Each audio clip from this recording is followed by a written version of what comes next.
In today's video, I'm going to teach you how to create a bell curve in Microsoft Excel. We'll walk through the full process in a simple, practical way so you can build a clean bell curve from your data and understand what each part is doing as you go. Start by entering your data into column A. In this example, these are scores, and each score should go into its own cell in the same column.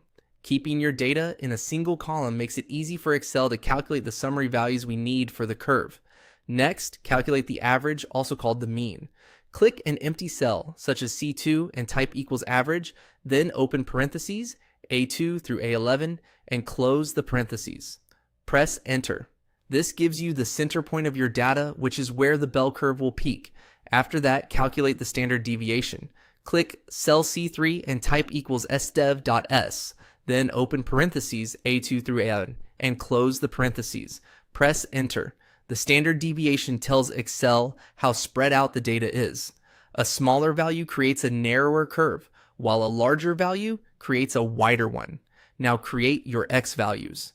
In column E, enter values from 60 to 90, or any range that fully covers your data. These values act as the horizontal axis of the bell curve.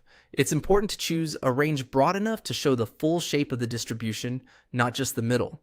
Once that's done, calculate the bell curve values. Click cell F2 and type equals norm.dist, then open parentheses, E2, comma, $C $2, comma, $C $3, comma, false, and close the parentheses. Press enter.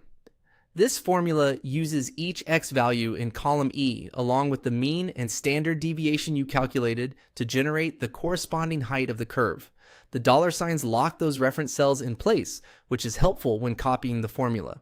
Then drag the fill handle down from F2 to the last X value see in your list.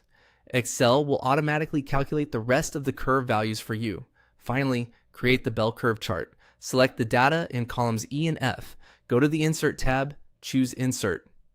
Scatter, X, Y, or bubble chart, and then select Scatter with smooth lines. Excel will generate the bell-shaped curve. At that point, you'll have a visual distribution based on your data. If needed, you can resize the chart or adjust the X value range to make the curve easier to read.